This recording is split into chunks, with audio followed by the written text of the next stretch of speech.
Live everywhere. Daily Co's Radio on netrootsradio.com presents David Waldman. Kagro in the Morning Show.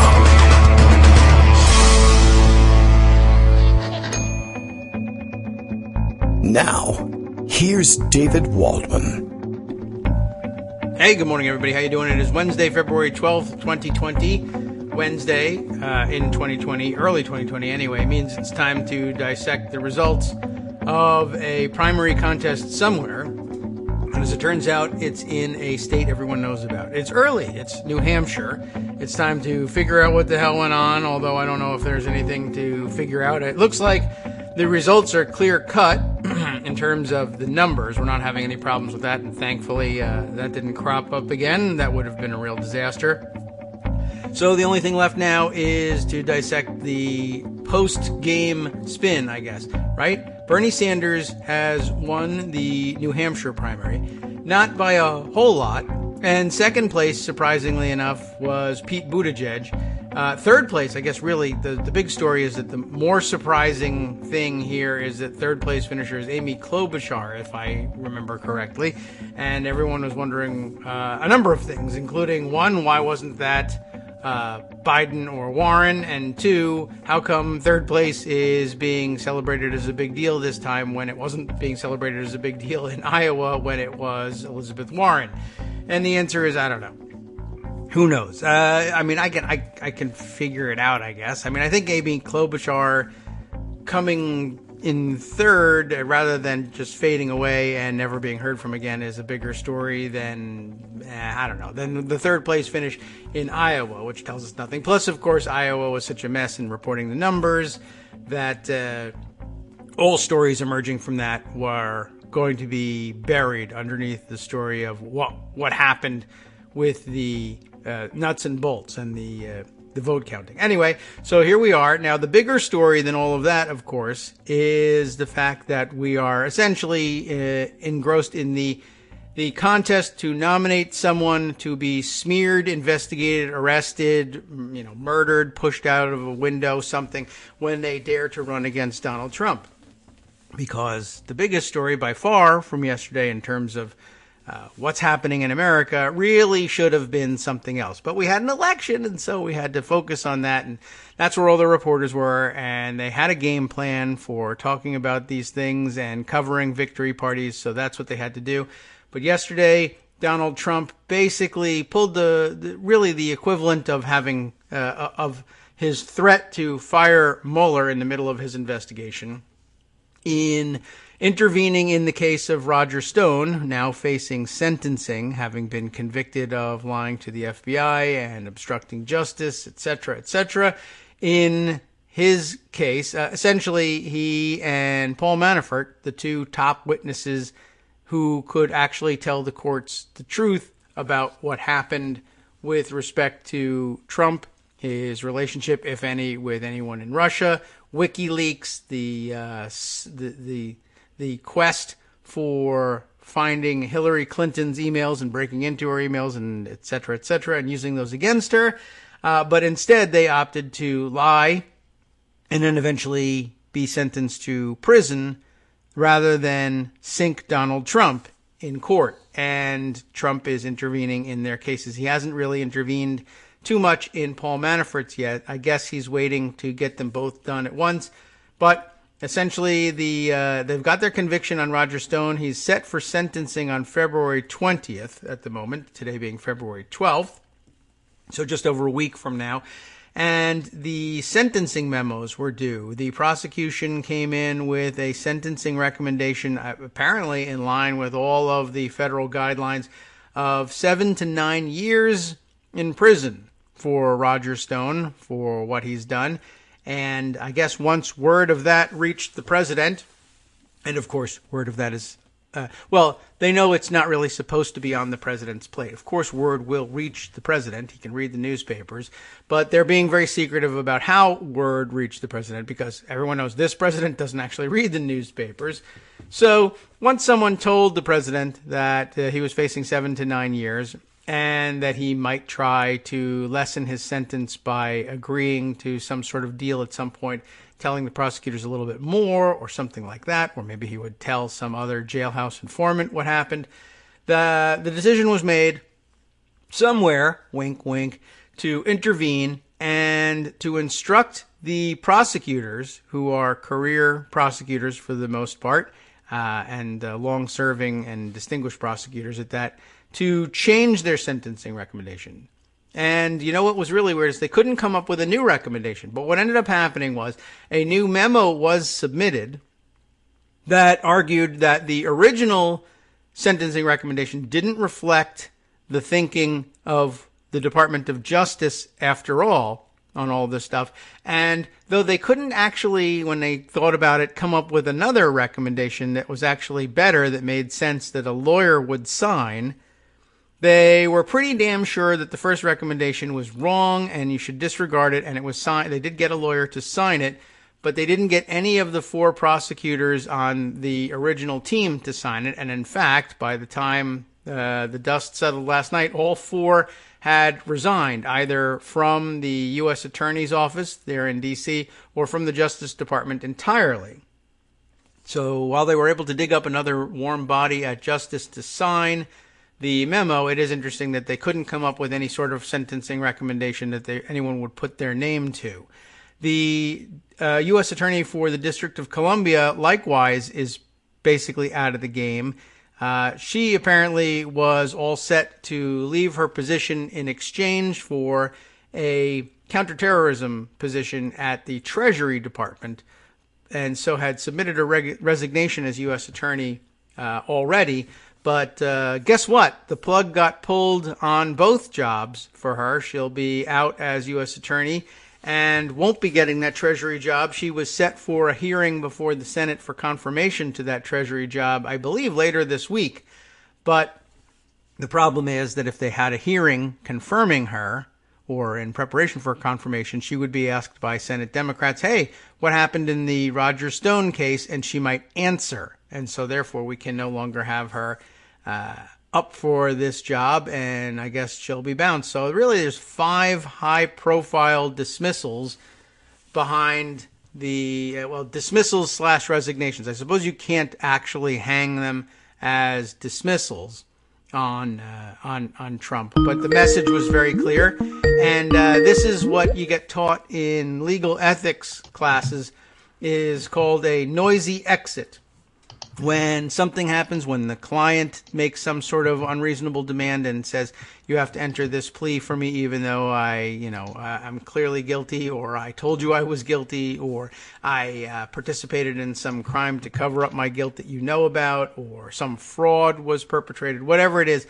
Attorneys, of course, owe their clients, even if they're terrible clients and they want to quit, they owe them the competent legal representation. So the lawyers can't ignore the privileged communications between them and go spill the beans on them while the case is going on. But they can withdraw as counsel and do so in as showy a fashion as possible.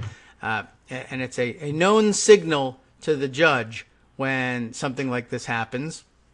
And, the signal is pretty clear. The judge, not really a fan of Roger Stone's to date, but has been pretty even-handed with him, may not accept the sentencing recommendation. It isn't a sentencing recommendation. May go with the original, of course, which would, of course, only prompt Donald Trump to eventually pardon Roger Stone, and maybe Paul Manafort too. 2 birds, 1 stone. Take the hit and see what happens heading into the election. All right, so now you have the table set for you, and we can go ahead and round up all the rest of the news in that context, and I bet some of the news is that context. Greg's ready to go. I'm holding him up. I might as well stop. Good morning, Greg. Good morning, and how are you? Good morning. Oh, we got the breakfast coffee going or whatever. Caught you unawares of that. Oh. You did. We have going to be an interesting show today. We're having some kitchen work done, and Abby is supervising, as you can hear in the background. Good. 2 more inches of linoleum. In fact, tomorrow is going to be one of those Kagro in the Morning World Headquarters too noisy to broadcast. Oh, really? Beyond tomorrow. Okay. Well, we won't have news then. That. But as for today, we had a lot going on. Yes. It's interesting that, for example, the current president of the United States, and you can't do asterisks when you're doing it verbally, Yes. Trump appears to confirm reporting that Barr directly intervened. That's Aaron Blake writing on Twitter. Oh, that's good. Because Trump tweeted, "Congratulations to Attorney General Bill Barr for taking charge of a case that was totally out of control and perhaps should not have even been brought. Evidence now clearly shows the Mueller scam was improperly brought and tainted. Even Bob Mueller lied to Congress." So, Trump is confirming every bad thing that people are saying about him. That's good. And what's fascinating is that this is such a big story, even though it seems subtle, that it broke into the New Hampshire primary coverage yesterday. You know how much money and effort and time the networks invest in places like Iowa and New Hampshire with their sets and their lighting and bringing in the pundits and getting everything ready and dredging out Chris Matthews and putting him on for more than an hour a day, that kind of thing. Yes. And they had to do split screen. And at the beginning of every hour, Nicole Wallace and Brian Williams would say, "We have split screen reporting. I'll tell you what's going on in New Hampshire. Nicole will tell you what's going on with this invasion of the Justice Department by the White House." And so it got plenty of primetime coverage from eyeballs, which was kind of interesting. Yeah, that is interesting. I wasn't sure that they were doing that. That is, well, I'm glad to see that. I was watching MSNBC. I'm told CNN did the same thing. Okay. Well, that's good news. I was watching nothing. I was watching Twitter. I saw that. Twitter certainly had a lot on it. But in any case, I have less to say about it simply because it's an evolving story. And so we'll see what happens. But this practically never happens. Or as Michael Rostin put it, the "oh my FG, it's only Tuesday afternoon massacre." Yeah, pretty much. It does never happen. It's not. Although, interestingly, it's one of those things that's like, well, it never happens because it's not allowed. Well, it's not quite that it isn't allowed, per se. It's that it's not done because it's such obvious, interference in criminality. Oh, right. But I can do it? Yeah. Well, four Department of Justice lawyers withdrew. Two, I think, resigned. Certainly one resigned. I think two did. As Southpaw, New York City Southpaw, puts it on Twitter, himself a lawyer, what if this one time, instead of raising questions, it's actually providing answers? Yes. Well, it is. And there's plenty of context to go around. And by the way, a good prediction from Michael Musson, who said pretty clearly, well, his prediction, I think it actually may have come true simultaneously with his prediction, saying he's so predictable that we pretty much already know he sent the tweet yesterday. Yesterday's tweet was, gosh, that sentencing recommendation is too high. It should be changed. But he sent that thinking he outsmarted people by being subtle. But hours later, he worried that his message wasn't received and ended up calling people to directly order it. And at some time today, he'll publicly brag that he ordered it. And there you go. He's done. That's pretty much what happened. So we'll let that play out. But it's a very big deal, and it's going to last way beyond the New Hampshire primary. He should be arrested. So let's look at the New Hampshire primary. All right. And before I give you my take on it, I have to remind people I'm old. I go back to 2004 and the Howard Dean primary. Yeah. And if you weren't a Deaniac, boy, did you get a lot of incoming from people if you said, I don't think he's doing that well. So with that in mind and recognizing that voters, including primary voters, and activists are all different animals. Activists are far more passionate than primary voters, who are far more passionate than general election voters. So if I say something that you take as disparaging about your chosen candidate, because obviously it's the right choice, you made it, cut me some slack, because I'm not saying that they're bad, and I'm not saying that your vote doesn't matter or that your opinion doesn't matter. Okay. However, what I wrote in the pundit rant this morning is the story of the night was Bernie won, but he didn't run away with it, and Amy Klobuchar and Pete Buttigieg are non-Bernie placeholders, and fought it out for second with a late surge for Amy, which may have prevented Pete winning, and vice versa. And all three have a claim on winning something. But they still have to prove they can win elsewhere, and everybody else just flat out lost. Andrew Yang is out. Michael Bennett with 1T is out. Deval Patrick, who was never in it, is out. No tease at all. He And does have one. now on to more diverse Nevada, February 22nd, but the voting starts this Saturday, which means Amy Klobuchar has like 5 days to build a campaign structure. Go ahead. All right. And South Carolina on February 29th. And Mike Bloomberg is circling out there like a shark. So who won yesterday? Well, America. Oddly enough, here are the numbers. Okay. Okay. So sometimes you can just go by the numbers, and obviously sometimes you can't. So Bernie at the moment with 87% of the vote counted has 25.7. I was looking to see if he could break 30. He couldn't. Buttigieg 24.4. So that's a 1.3% difference there. Pretty close. Yeah. And 19.8 for Klobuchar. And everybody else just did dismally. And that includes Elizabeth Warren, I'm sorry, and Joe Biden, who is sorry. And so you have a situation where there are 3 tickets out of New Hampshire, Sanders, Buttigieg, and Klobuchar. And Sanders ran away with New Hampshire last time, and he is from next door, and everybody knows the next door person does very well, except if you're Elizabeth Warren. Yeah. And Bernie Sanders, because this isn't really all that good. As Joel Bennison points out, he was talking to Nate Silver, and Nate was being particularly dense about narrative and sticking to the numbers yesterday. He says, I know a Sanders win is somewhat priced in, but I'm not sure why the stories about who finishes in second and third instead of him winning, especially if it looks like a decently clear win. Well, it wasn't a decently clear win. It was practically a tie. They tied in delegates. And by the way, Pete Buttigieg is ahead by 1 delegate right now if you add up the first 2 states. Well, they're going to redo that other one and something. So Joel Bennison, in response to that, says, well, it's because he won with over 60% in a landslide in 2016. Yeah. And he had over 150,000 votes. It's a win, but it also means he nearly lost half his voters or more to other candidates, notably 2 left-center candidates, Buttigieg and Klobuchar. Yes. Right? Dave Weigel says, my take has been that if Sanders changes the electorate, he'll be a force moderates can't stop based on Iowa and New Hampshire. He's not changing the electorate. But we've got 48 states left. Yeah. Right? Connor Sen, the big part of the electorate that it's expanded isn't the Young Bernie coalition, it's the educated suburbs. We knew that from 2018. Question is if anybody can consolidate it. And by the way, that's how Klobuchar came in third. We'll get to that in a minute.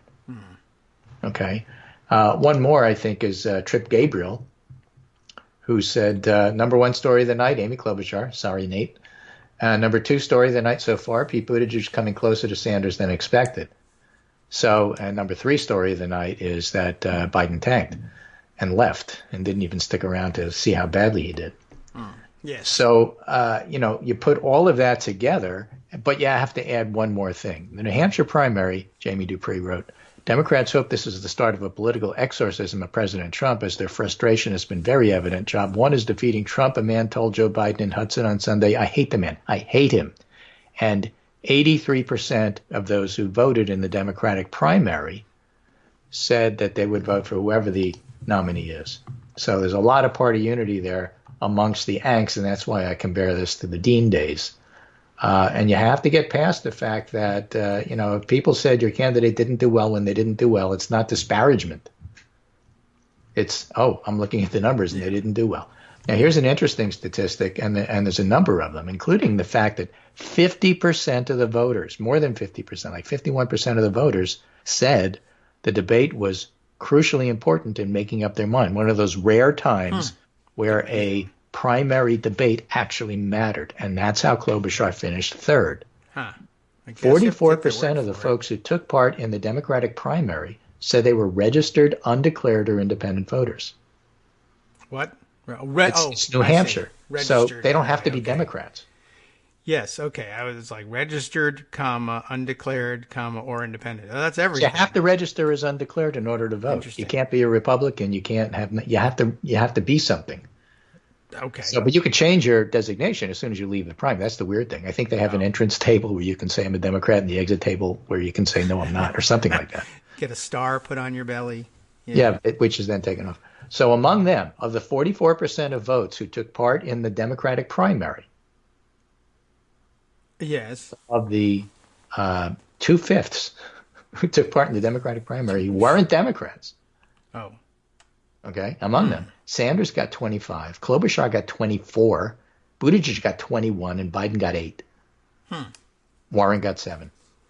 Okay. So if you're going to brag about bringing new people in, yes. Sanders, Klobuchar, and Buttigieg all have bragging rights there. This is not the expansion of the vote that Bernie people were saying is going to happen. It didn't happen in Iowa. It didn't happen here. The exit polls, early ones, suggested that compared to the 19% of younger people that voted in 2016, it was only 11. I think it went up to 12 when I saw the redo. And Bernie's strongest voters are under 45, and everybody else, Pete, Biden, Klobuchar, are over 45. So there's clearly, and we know this, and we knew that this has been there for a while, there's a split between the younger and older voters in terms of what they want. Medicare for All wasn't necessarily a winner in this primary. And now we move on to Nevada, where, interestingly enough, the Culinary Union is putting out anti-Medicare for All pamphlets and saying, don't mess with our health insurance. Okay, I see. Bad for us. Okay, well,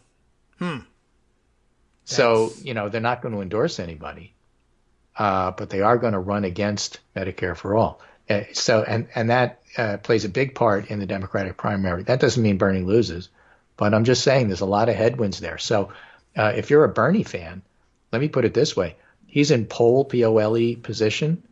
He's in good position, probably the leading candidate at this point of the bunch that are there. But when I say that Klobuchar is a placeholder or Pete is a placeholder, yes, they have their passionate supporters, and Pete has a much stronger ground game and organization than Amy does, who has to put it together in a week. But a lot of the vote is casting about for who do we think can beat Donald Trump. And that's job number one for the Democratic primary. And it's a difficult choice because it's not obvious who's the best choice. All of them wind up beating him in the Quinnipiac poll, all of them. So who do you pick? And that's why, don't tell me about policy. It's not policy. People are a little worried about Medicare for All, but they don't understand what that means. What they really are running on is, because it's an election, emotion and, who looks good and who sounds good and who appeals to me without me being able to say why. And that's why Klobuchar was able to do well after a debate. It's a wide open situation. I think we said on Monday that half of the New Hampshire voters were going to make up their mind late. They did. They broke for Klobuchar. She didn't win, but that's why she's the story. And again, that's going to really piss off Sanders voters because Bernie won, except not big, and tied with delegates at the moment, 87% in, and it's not the boost that they were looking for. So they get mad when you tell them. Or the droids, right? Well, yeah, right. I can see there's argument. Oh yeah, Joe Biden raging right now. Joe Biden. You're the one running, and this is where you're at. So yes, there appears that it's only building tensions around what they're going to do with Iowa. I guess because Bernie fans anticipate being able to, if they can eke things out and change the delegate count in Iowa, then they get to win. Yeah, but you want some good news? Yes. Iowa and New Hampshire are done. Nobody's going to care. Well, that may be true. And there's just not that much at stake, of course. Oh, I got one more delegate than you thought. Well, what is that? Yes. That's 0.03% of the delegates you need. It's done. It's over. Iowa screwed up. Let Iowa never go first again. New Hampshire will settle everything. Well, actually, it didn't. There was another tie there, a virtual tie. Well, they got it didn't settle anything. Well, maybe they shouldn't be the ones picking in a diverse Democratic electorate where 99% of people of color haven't voted yet. Oh, that is true. Yeah, that's true. So, hey, the things that took a hit were Iowa and New Hampshire going first. Great. That's true. And that's okay with me. Yeah, right. That's a good that's a good start. Yeah, I imagine in the offices where the decisions are being made, I think they're probably taking that view of things. Well, if we certainly have some people who want to hash it out and fight it out for a delegate or two in Iowa. But I'm pretty sure that in the management offices, Bernie Sanders is saying, well, we got like bigger issues here. We have larger contests coming. Let's do those. And to be fair to Bernie, he's just about, although maybe Pete, but Bernie absolutely has the money to compete everywhere, the organization to compete everywhere, the committed people to compete everywhere. Pete probably does. Amy does not. And Mike Bloomberg is lurking because he skipped those and he's going for Super Tuesday. Yeah. You don't have to worry about money with him. He's got a ton of money. Right. And, again, when you listen to the reporters and hear what they are saying and talk to them, they keep giving you, just like they were giving you anecdotal stuff about Amy Klobuchar, people are mentioning her for the first time, she's going to do well on Tuesday, and she did. They're also saying, well, I hear a lot of people talking about Mike Bloomberg in a positive way that I didn't hear before. So the rumble is there. The buzz is there. That doesn't mean that he could deliver. It doesn't, what they're talking about is, you know what? We need to win. We need to beat Trump. Maybe we just win dirty. Oh. You know what about Mike Bloomberg? He could hit high. He can hit low. He's got the money. He's an experienced Paul. I don't like him. But beating Trump is more important. And, again, what that tells you is that they're even talking about that with Mike Bloomberg, is that they're not really settled on a candidate yet, except for Bernie people and people, maybe. Well, all right. So it's up in the air, and we'll see who can come down with the rebound, I guess, on that. So again, let me finish with this. Please. I love Bernie people. I love your passion. Saw it with Howard Dean. Go for it, but you got to expand your base. You can't win just the half. Yes. Well, okay. I mean, this is a tough run to do it in, especially early primary states when there's still 10,000 candidates. So now the chance is coming to prove your model, if that can be proven in the primaries. I'm not even certain it can. Hi, it's me, David Waldman, your host for Kagro in the Morning, and I've learned that I either need to update these announcements more often or stop saying that the announcements are brand new. What's not new is that this message, too, is a call for your support in keeping the Kagro in the Morning show on the air. My thanks go out to all of you who do support the show through your donations. The stats say that Kagro in the Morning fans download our program about 2,000 times each weekday, but our donors make up only about 8% of our daily listeners. Patreon.com, Patreon.com, makes it simple to make easy, secure, recurring monthly contributions to support our show. Patreon.com/KagroX gets you straight to our donation page. If we're helping keep you sane during the Trump era, consider what that's worth. $1 a day? 50 cents? One thin dime? We do about 20 shows a month, so pick a number, do the math, and head to Patreon.com/KagroX to let us know. Thanks again, everyone, for all your support.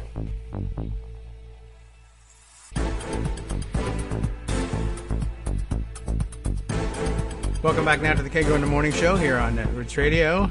Greg Dworkin is still with us. We're continuing on, I guess, for the moment anyway, in the primaries wrap up. By the way, good comment here from Karen D, who comments on the Nevada issues. Yes, please. You always have good comments coming in on the show. True. No surprise that the culinary union is against Medicare for all. Many unions, and especially the larger and more successful of them, many unions bargained for health care benefits in lieu of wage increases. And that's an interesting position for them to be in, of course. And they did. They fought hard for getting the health care benefits that they've got now, and it will take some convincing, I assume, to talk them into believing that they either won't do any worse or it's okay for others to get health care benefits too. It's not just you. I don't know. But the culinary union now calling in to complain about the coverage, I'm sure. Don't worry about it. And get back to working on those buffets, because if I show up in Las Vegas and you're caucusing and I'm hungry, man, I'm going to be pissed. But I think they'll have all that covered. We have our obligatory 4 rings until it goes on to the answering machine. So I think that's right. And, that's been the key all along with Republicans. You know how they try to steal your vote and prevent you from voting by claiming that it's all about voter ID and honest governance, because voter suppression is all about just making sure that people who are marginal can't vote by making it difficult. So at the same time, well, how do they deal with unions? Oh, well, what we should do is in lieu of wages, we should give you all of these health benefits. And then 2 years later, by the way, we're taking your health benefits. Okay, well, what about the raises? Oh, there's no raises. We can't afford raises. What are you kidding? It's not. So that's been a dynamic that's been going on for a long time, and they're well aware of it. And so that's why they're a little concerned about what it means to change your health care. Yeah, well, okay. It's a good explanation. It makes sense. What else is going on here? Well, remember, last week was Trump's best week ever. And the Gallup poll had him at 49, and everybody was talking about how he's unbeatable. And, of course, it was all nonsense. Oh. I have the civics poll. And, again, it's interesting. In Iowa, for example, the online panel polls did better than the call-in polls. We talked about that differential non-response and how elated Republicans were happy to call in and Democrats didn't want to answer the phone. But the panel doesn't work that way. And this is what I sent you is independence. Like do you approve or disapprove of the way Donald Trump is handling his job as president? Now, overall, Republicans, Democrats, independents, everybody, Trump's at minus 12, which is the biggest gap. He's been on that poll for a long time. It's been hovering at 6 to 8. It's now minus 12. So the poll that doesn't move is moving. But this is independence I'm talking about here. And who disapproves? 54. Who approves? 42. So that 12-point swing is actually dramatic enough. So when you look at a graph of what's going on, you could see that since the Senate impeachment trial, it's actually changed. It's gone from 50% to 54%, which in this poll is significant. And the neither approve or disapprove has actually dropped a little bit. So his approval has dropped, his disapproval has risen, and you can actually see movement there, and it's not in Trump's favor, is the point I'm trying to make. And I'm looking at today's generic ballot poll from YouGov. So that would be, right? And it's Democrats plus 8. Okay. All right. Yes. And if you look at the 538 aggregate for presidential approval, Trump is now dropping. It's at 43.6. And that isn't a huge drop. But then again, it wasn't a huge jump either. I mean, his, quote, surge went from 42.3 to 43.8. And now it's dropped down to 43.6. And disapproval, again, is rising. It's still at 52. He's very unpopular. That has not changed. And for all the people who keep expecting that events like this week's job report or the Senate impeachment or anything is going to change those numbers quickly, it's not. But they do erode. They do flip a little bit. And if he's moving up and down in his narrow range, which he's been at since February 2018, between 41 and 44, that's not really enough to win re-election. Yes, I know all about the Electoral College. What he needs to do is he needs to move up into the 46 to 48 range, and that's why the Gallup poll was such an eye-opener, but it turns out it's an outlier. Okay. Well, keeping an eye on things and accounting for outliers, important function. He's a jerk. I'm not surprised. Right, exactly right. I can't tell you. Okay. So there you have it. You have the general situation in the country. You have what happened in New Hampshire. It's going to be disappointing for some people who wanted to have a definitive something to say because they really feel passionate about it.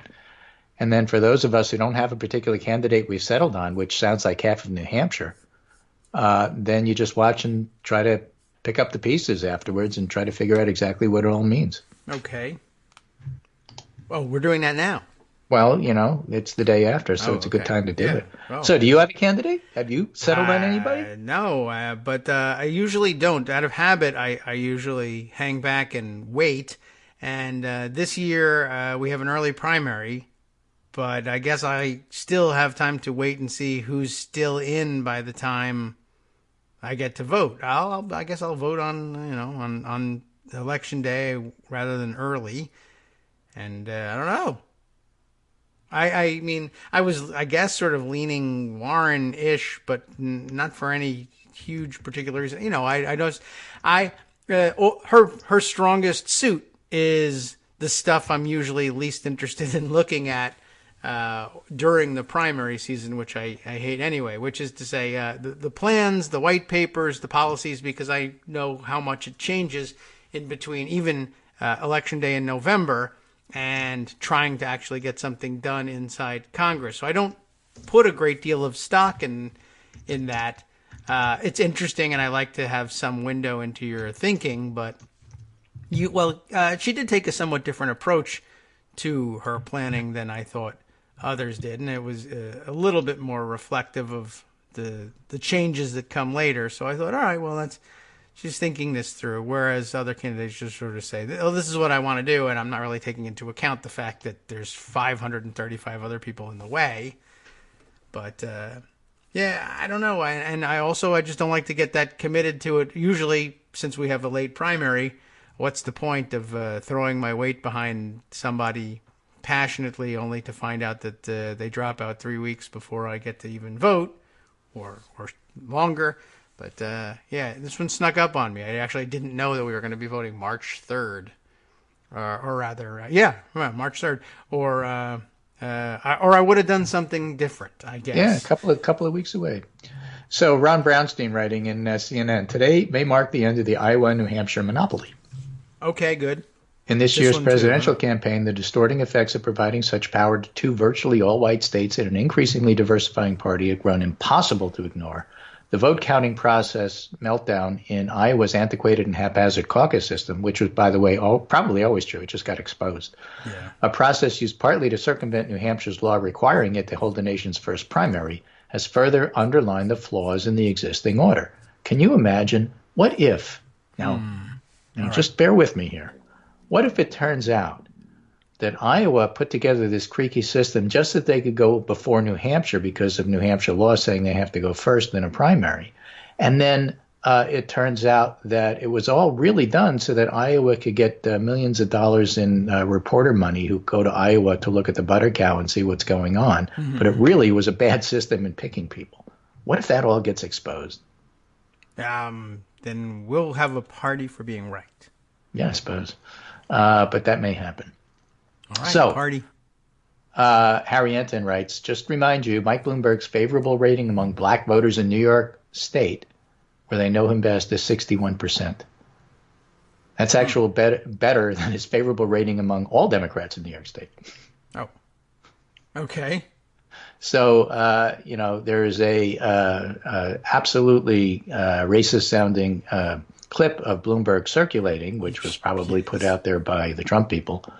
But it doesn't matter because voters are going to make up their mind regardless. It's not that it's not real.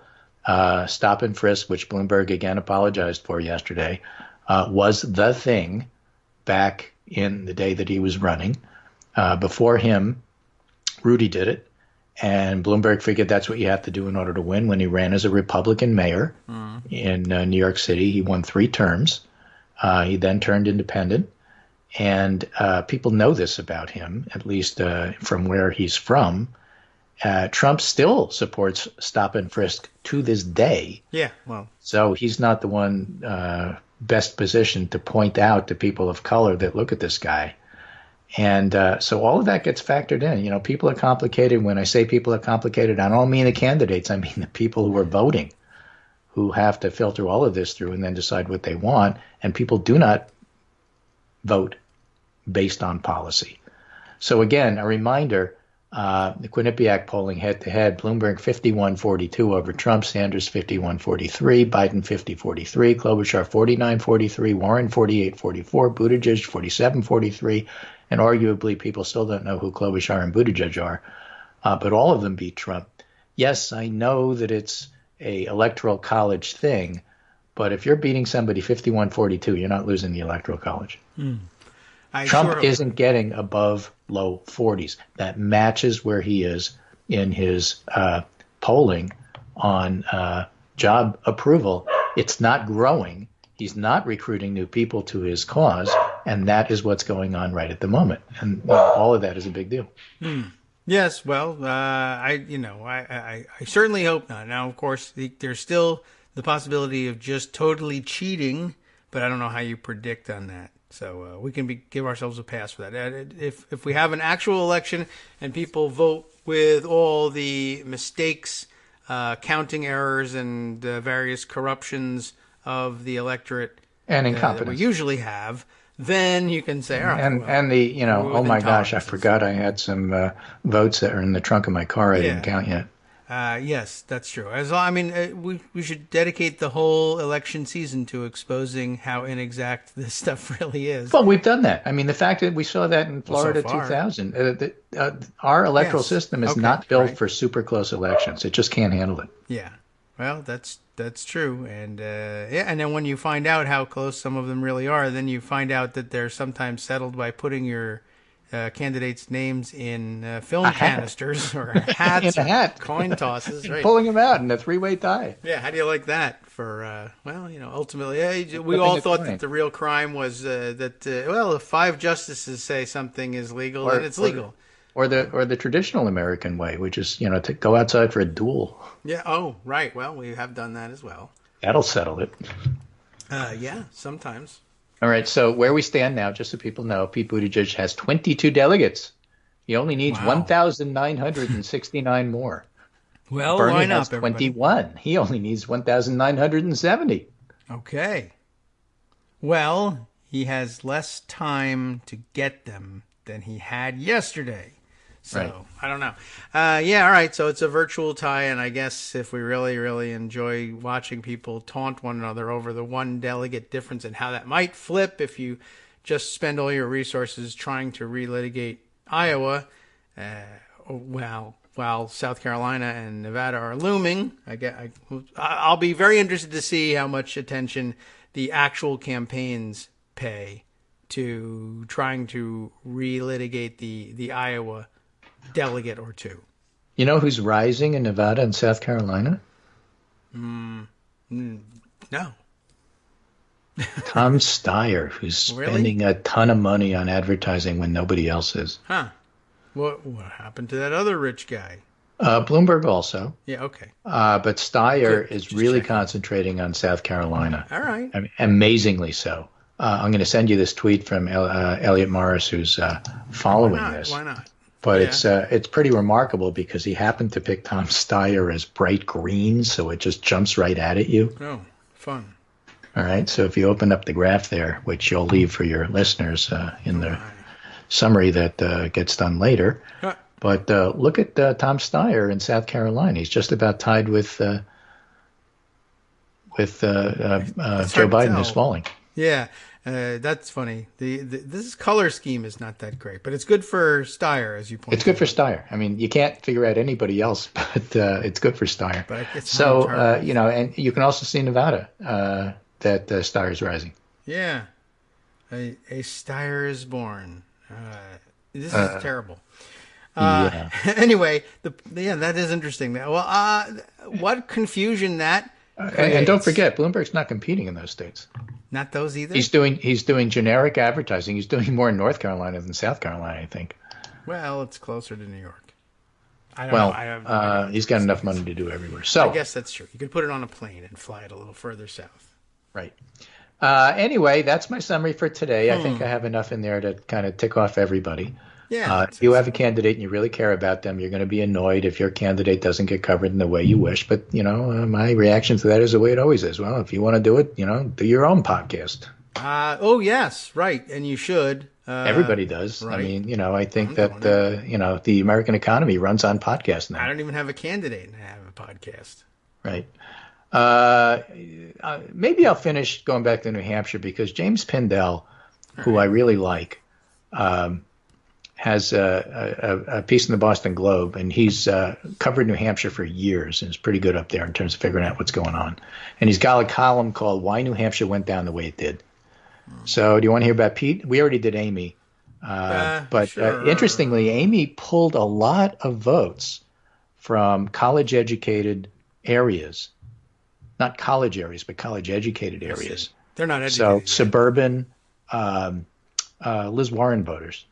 Uh-huh. She pulled a lot of votes from there. But you want to hear about Pete or you want to hear about Bernie? Well, we'll do a little bit of Pete. We get a lot Let's of Bernie. let's do Pete. Pete finished All right, second. sure, why not? Why he finished a strong second. He had a number of good moments during the campaign, viral moment criticizing Mike Pence's position on gay marriage, and good debate performances, and each time his team capitalized. Suddenly, the mayor of a city the size of Manchester, New Hampshire, has the most staff and offices in Iowa and New Hampshire. That organization created his path to win Iowa and once again take advantage of the good news to surge into second place. But what he needs to do now, go all in on Nevada, abandon South Carolina. Oh. The union that dominates the caucuses in Nevada already expressed displeasure with Medicare for all, but it's unclear how their members might vote. The last polling in Nevada was over a month ago when Biden led. It's a very different campaign now with an opportunity. Okay. That's Pete.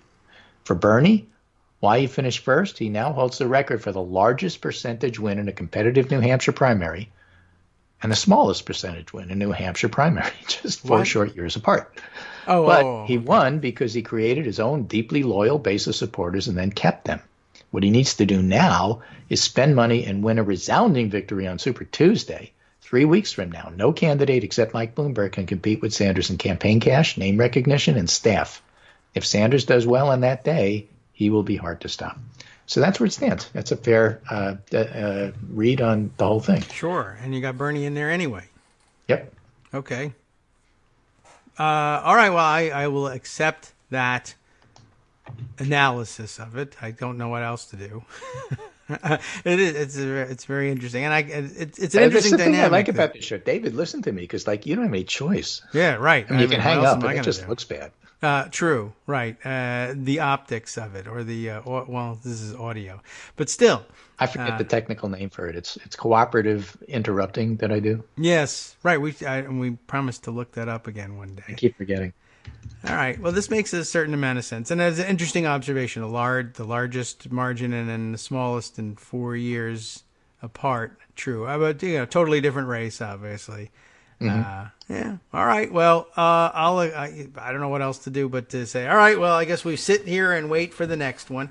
Interesting idea, the idea of going all in then for Buttigieg, I guess, in Nevada and abandoning South Carolina, I guess, although until after Nevada when everybody says, now you got to go in on all in on South Carolina.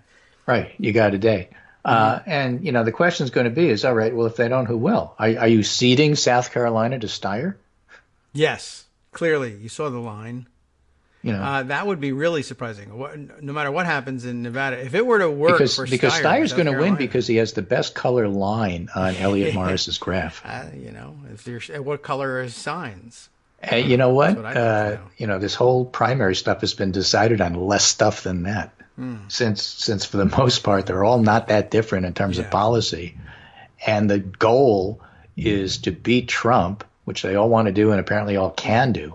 So why not pick on who's got the best color on your graph? I guess it's going to. It's as good as anything else. It's as good as what they did in New Hampshire when they couldn't make up their mind until getting into the booth. There was a lady who was on MSNBC who literally told the camera, I didn't know what to do, so I went eeny, meeny, miny, mo. Oh, well. I say, which color on the graph is better than that?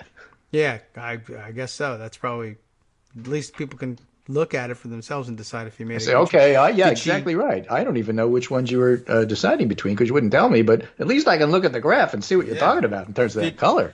Did she reveal who she ended up on with the I don't know. I didn't hear it. I just heard the report. Did she have to do the My Mother Says? I have to tell you, I did not watch every moment of the New Hampshire primary. I just tuned in now and again because I felt a little bit disengaged. I didn't have a dog in this fight. I was really interested to see who won. Where was Abby? I already know that the big game, the big dance, is November. Yes. And this is just, you got to hold your nose to get from here to there. I really don't care who the nominee is. I don't.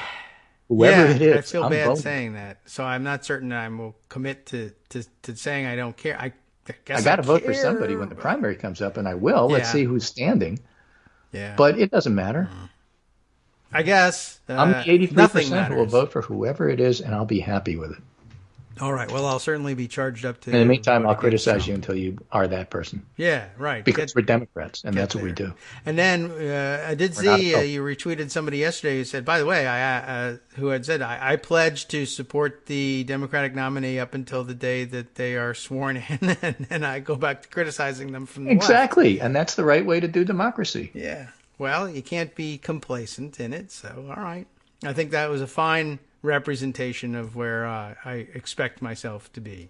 Here's another place where I'll tell you But I have to that make a I decision expect first. myself to be and a lot of other people, okay? Yes. I don't want Mike Bloomberg to win the nomination. Yes. I want to beat Trump. I will vote for Mike Bloomberg over Trump. And desire to beat Trump is more important than who I want to be the nominee or not. It's much stronger for me, certainly. Yeah. I mean, And I that's guess I not feel an the same endorsement way. of like, oh, you must endorse, your politics must be like Mike Bloomberg. No, It's I'm very not really a big saddening. stop and frisk fan, but No. you have to understand what the underlying motivation is here. Yeah. It's got nothing to do with Mike Bloomberg. He's a placeholder. They're all placeholders. I guess so. Yeah, well, They're I mean, all generic Democrat, and I vote for depends. generic Democrat over Trump. true. And I guess there's the big divide between people who get excited about primaries and those who... this Right, and they time get mad at you don't. for saying that. Like, how could you Yes. say that about my candidate? Well, You're 'cause you're they've- disrespecting. No, not really. Yeah. I mean, my vote is... The count's just the same. Do you want it? Yeah. Do you not want Do it? you want it or do you not want it? And listen, whatever your candidate's policy is, it's not getting enacted right away. It's certainly no more or less, I guess, in a way, it's no less frustrating than hearing from people that say, well, there's nothing automatic. You've got to earn my vote. Yeah, okay. Well, I mean, that's That's fine, so long as Yeah. you are earnable. right. But I'm saying the same thing. Well, you know, I mean, Well, it's but you easy can't to earn say, it, but okay, you have still to earn my do it. vote, and then in the end, everybody sucks and I'm not voting. Right. Doesn't yeah, work that way. you shouldn't necessarily. Right. But yeah, I don't know. Somehow You didn't that's earn it. It's your supposed fault. to be. That's like considered a legitimate thing to say, as opposed to saying, I don't care which one of you gets the nomination. I'm voting to defeat Trump. And then, you know, if necessary, I will savage you afterwards once you've beaten Trump. Yeah. I find that no less legitimate, certainly. Well, you know, it's silly season. I mean, candidate primaries are silly season. How do you know? You get all of these. Well, I was going to vote for your candidate, but you were mean to me on Twitter, so now I'm not. Oh, yes. No, that's really not how it works. The color of the line is better than that one. Exactly right. So that's my summary, and you got a few minutes to get yourself over to the hour, and then you got a whole show to do by yourself. So it would appear. Okay. I'll see if I can't come up with something. All right. I heard there was news. No show for me tomorrow, but All then right, I'll see got you it. on Monday. Check. And Okay. we will go from there. All right, very good. In that case, have a good, long, extended weekend that's mostly weak. Yeah, exactly. We got work to do and miles to go before we sleep. Right. Take care, and I'll talk to you on Monday. All right, very good. Thanks, Greg. Appreciate it. And I guess pushing forward, we've, let's see, a couple of things that I've opened windows on here, and I guess I'll have to sort of check on prioritizing all of this stuff. I did like, I guess before we close things out on New Hampshire entirely, I would like to read this one. I don't know if we actually addressed this one head on, but there was news or reporting circulating yesterday, I guess, that turnout in New Hampshire, overall turnout for the primary was down from 2016, but in fact it wasn't. And I didn't watch enough of the coverage to know who did that or whether it actually happened, or rather whether it was actually reported and who reported it and when, and whether that story changed by the end of the night. But I guess the peripheral attention I was giving to things yesterday, I don't think that really sunk in with me. But I did happen to see this morning, again, NYC Southpaw tweeting or retweeting Steve Kornacki's tweet here, saying, but noting that turnout wasn't down in New Hampshire, as many suggested last night. So I suppose that means, I'll take his word for it, many people did suggest that turnout was down. That's something I am willing to believe. But as it turns out, no, it was up. Steve Kornacki's tweet here says, with 97% in, turnout in the New Hampshire Democratic primary is 283,400. So the state legislature did, in fact, show up to vote on that one. In 2016, it was 250,983. Although I guess this is what it was being compared to. In 2008, it was 287,557. So, let's see. It did say with about 24 towns left, the final number should end up above that 2008 level. And I guess it probably made it to there. So I suppose it was possible to say, well, it's not up a great deal versus 2008, but at least it's up versus 2016. And anyway, the trend is generally up, and that's where we are with it. But anyway, that's good news that it didn't turn out being down. So at least we don't have to try and explain our way around that one. The trend should always be upward. Let's see. Other news that is circulating. Of course, I guess probably when we come back after our first hour break, we're going to have to head over to the Department of Justice in Crisis and catch up on that and see exactly where we stand and all that and find all the analysis. There's a number of other stories we want to catch up on as well. I will point this one out. Here's where we're sorry that Kamala Harris is no longer in the race. Harris is calling on, and usually doesn't work when you just call on people to do anything, but calling on Lindsey Graham as chair of the Senate Judiciary Committee to call Bill Barr in for questioning, for testimony on what's happening in the Stone case and the sentencing. Of course, Lindsey Graham has got the prerogative and will almost certainly exercise it to ignore what Kamala Harris asks him to do. But it's of some interest, and, it's too bad she's no longer in the race. I've been contemplating the last couple of days what would happen. I mean, this is a weird race. The dynamics are strange. Strange things are happening. And I guess stranger things have happened than for someone who had previously dropped out of the race to jump back in. I don't think it's actually going to be possible to do, but it would be real interesting to see. I know that there's been a lot of talk from people who formerly supported Harris in the primaries saying, that they just didn't see things shaping up this way. And I bet lots of people wish that she was still in the race for a lot of reasons. That doesn't tell you too much, though, does it?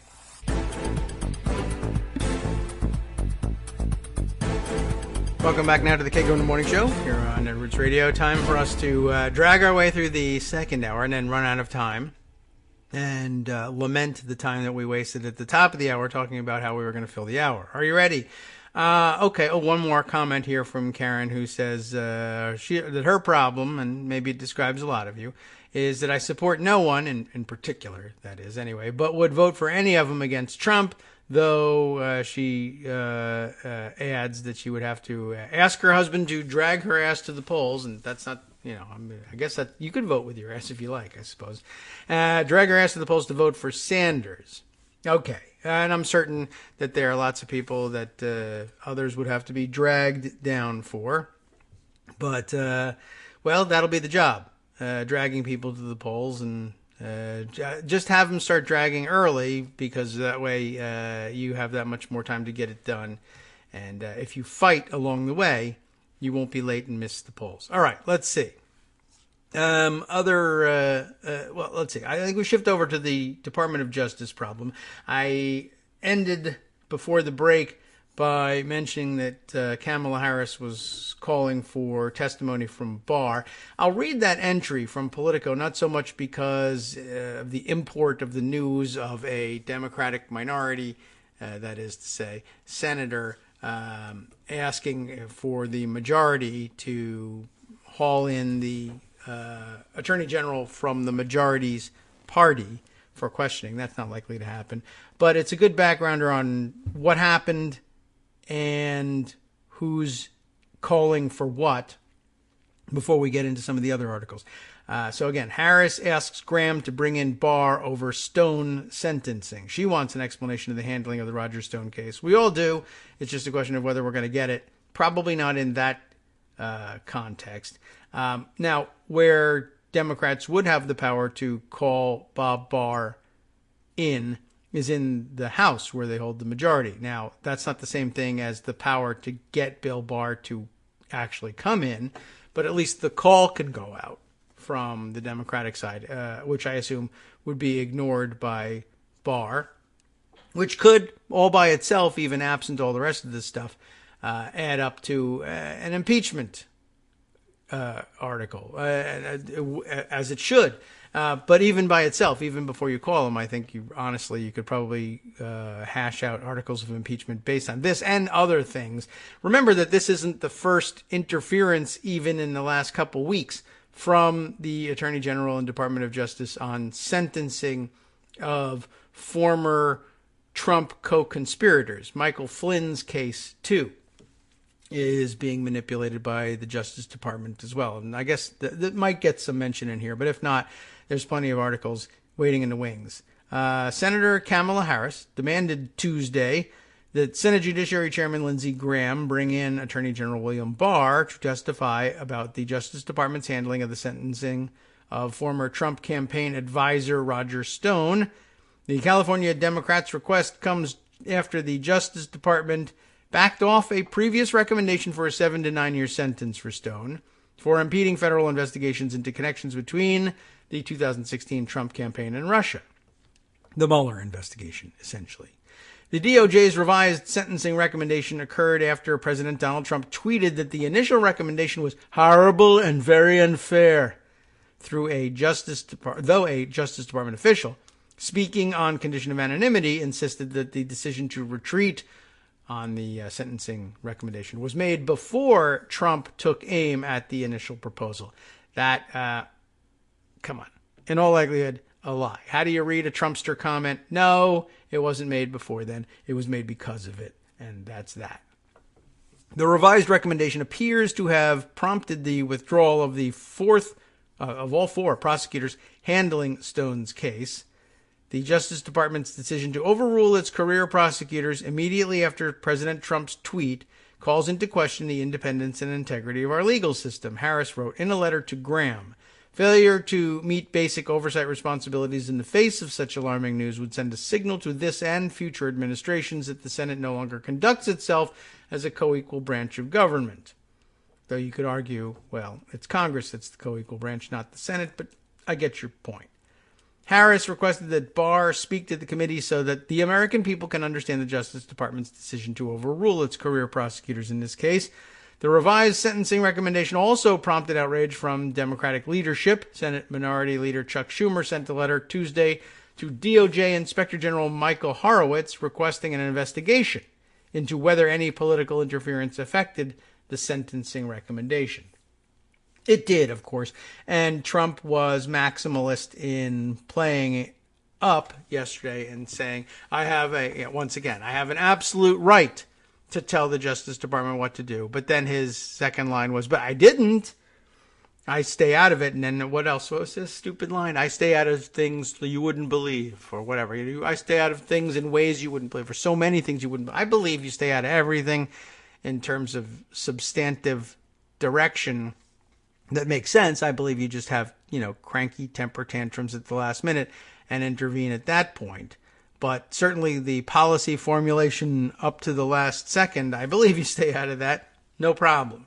No president surprises me less when it comes to saying that they are hands off. Because, well, for one thing, your hands are so small. What would be the difference, after all? Okay, so there's a couple of other articles that, some of which I opened in the midst of Greg's segment. So I'm not 100% certain where they go to. And I don't know whether they also provide good summaries of everything running up to the moment, or whether they're the latest thing and we should... Well, we'll put it this way. A few things that have been sent along. Let's see. I'll jump back and just sort of retrace the provenance of this. Justice had sent me something for our consideration. And I guess that's the answer. We'll consider it. It was, I opened it in here. Oh, I'll have to jump around to make sure that I've got the right one open. Or maybe I'll just restart the whole thing. How annoying is that? Okay. For your consideration is the tweet of Amy, is she say Fiscus or Fiscus? I don't know. Anyway, that's a good question. Fiscus, and she's a big time New York Times type person and everything, so you probably all know her name. Maybe you've never said it out loud either. Anyway, she tweets, Inside the DOJ talks about Stone's sentencing. Inside the DOJ talks, I guess, about Stone's sentencing. Nobody told the prosecutors, who ended up resigning, that senior officials were intervening till after Fox News reported it. That is very interesting. We'll just stick to the screen cap here that she sent along. As is customary in high-profile prosecutions, the line prosecutors on the Stone case discussed their sentencing recommendation with senior officials in the preceding days. But they apparently came to no clear agreement before the document was filed in court. I actually think that that's not true. I think they came to an agreement. I think that everybody settled on the 7 to 9 years because that's right in the range that the sentencing guidelines would put you. And they just wanted to sort of play it by the book, and everybody knew it. And I think, I don't know if senior, like AG level Justice Department officials were, in fact, surprised by the president's interference. I think they expected it, but I think that they also knew that the president wanted to play that role. So rather than advising that the sentencing recommendation be revised downward at the as an initial step, and maybe it was just a matter of Barr doesn't want that stuck to his, doesn't want it done on his account.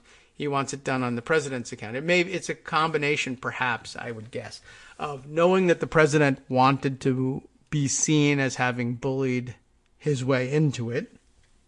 I think he really, truly does want that. And two, Barr actually sort of thought, well, let it be on him instead of on me. Not that it's going to save his reputation or anything like that. So I'm not certain I agree with though this is the only conclusion that you can legally reach with the reporting that's done here. But I suspect that the story, in fact, would lead you elsewhere if you were able to report it. So, the story that gets reported is that they came to no clear agreement before the sentencing recommendation was filed in court, an outcome that one Justice Department official blamed on a breakdown in management. Among those involved were Mr. Shea, who took over last week as the United States Attorney in Washington, the previous U.S. Attorney having resigned in anticipation of that Treasury Department posting that I told you about. We'll get to that. His Chief of Staff, David Metcalf, the Deputy Attorney General, Jeffrey Rosen, and officials in Mr. Barr's office, all according to people familiar with the discussions who spoke on, of course, condition of anonymity. Both Mr. Shea and officials in Mr. Rosen's office argued that a prison term of 7 to 9 years was too harsh, but they did not push for specific punishment, one Justice Department official said. Officials in the offices of Mr. Barr and Mr. Rosen decided to override the prosecutor's recommendation after they filed it in court on Monday night, officials said. The line prosecutors were especially upset because they were not told about the decision to intervene until after Fox News first reported it late Tuesday morning, the people said. Other prosecutors were also distressed for other reasons. That the story, or the screen grab cuts off there. We could, of course, read the story behind it. It is a New York Times piece entitled Prosecutors Quit Roger Stone Case After Justice Department Intervenes on Sentencing. And who knows, I may actually already have that one set aside in pocket. Yes, I do, as a matter of fact. I don't know whether we'll sift through that at this point. But again, yeah, I think there's limitations in the way they had to report this. I think that there's no proof from sources that the writers could stand on. And, I don't know whether they're inclined to make this guess or not, being objectivists. But, it seems pretty obvious. It seems to me much more in character for the players here. And given the fact, I guess the clue for me is that the prosecutors find out from Fox News, which means that it's also pretty likely that people inside the Justice Department made the decision. They probably made the decision to intervene after the document was filed so that it could be that much more dramatic, and they could tell Fox News that story and sell them on it.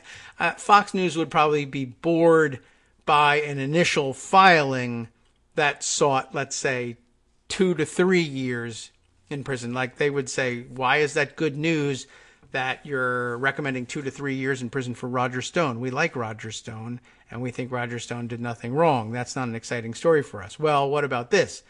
What about the fact that the career prosecutors are about to recommend 7 to 9 years, but the Justice Department is going to overrule them from the Attorney General's office because the president told them to, wink, wink, and you could report that. All right, well, that's slightly more exciting, but what would be even more exciting is if you didn't overrule them before the document was filed and just file the smaller document, and then we could talk about bureaucratic infighting. But if you let them file asking for 7 to 9 years and then intervene and it causes a huge controversy and the president just winks and laughs at it, that we'd like to report.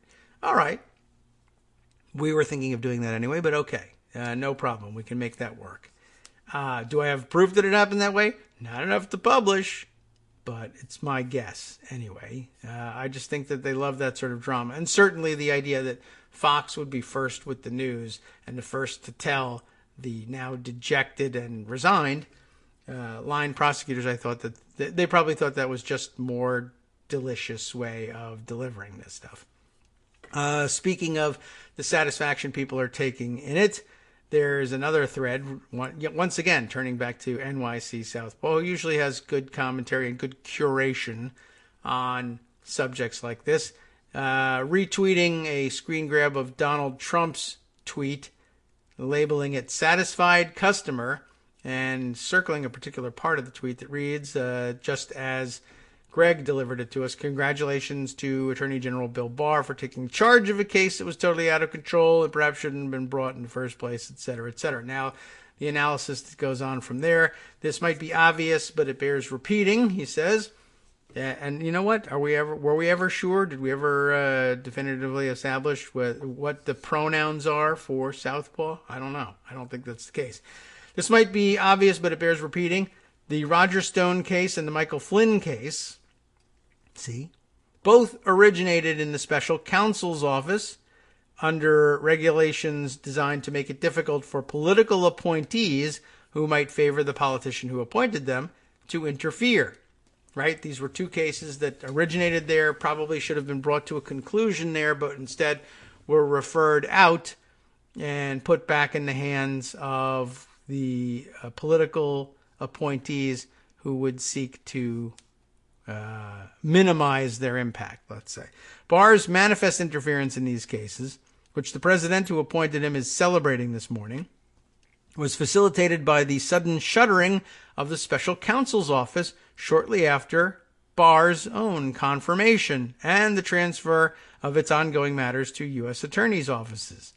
Those transfers meant, for the Flynn and Stone cases, the D.C. U.S. Attorney, Jesse Liu, who stood in the shoes of Robert Mueller. In recent days, Trump replaced Liu with one of Barr's lackeys, initially promising her a Treasury job and then unceremoniously dumping her.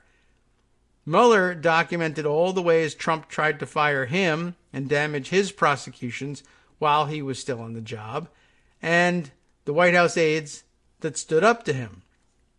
Mueller's successor actually was fired here.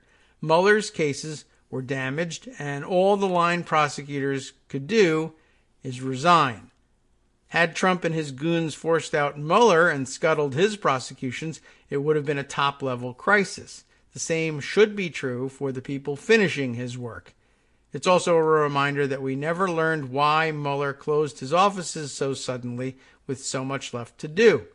I think in any congressional hearings that result from this, that has to be a key question now. Mueller and his people should come back to the Hill without a bunch of absurd pre-negotiated restrictions and be candid about what happened to them under Whitaker and Barr. That would be great, but I don't know whether I anticipate it happening. It could certainly happen in the House. When we'll see whether we get back to impeachment-style crisis mode with Trump attempting to block testimony somehow. But, Mueller should have done it right in the first place and probably should have taken on the mantle of being the guy who abandons the guidebook from the OLC, but, not exactly his style. Anyway, another good reminder from Jim Scuto here, the CNN blue checkmark kind of guy who we check in every once in a while. Remember, in his first stint as AG under Bush 41, the first Bush, Bill Barr engineered pardons for Iran-Contra felons. It is worth watching this space for decisions down the line on Stone, Manafort, Flynn, etc. I favored the broadest pardon authority, Barr said later, which only makes me think that he's setting up for exactly that this time around as well. Let's see, another frequent source of analysis and curation, Brian Beutler, who tweets when, in quotes here, when asked what he gave the congressional committee, this is new news, shifting away from the Stone case to another case that's been left hanging over the past couple of weeks as we finished up impeachment and moved on to the next crises. When asked what he gave the congressional committee, Hyde, remember Robert Hyde, the guy who was texting to who? To Lev Parnas that he had a guy stalking Marie Yovanovitch. We never did get to the bottom of that, did we? When asked what he gave the congressional committee, Hyde told the Daily Beast, we'll ask them all about it in a minute, everything that I had between Parnas and I. He said the committee wanted to talk about Parnas and how I know him. Why not everything?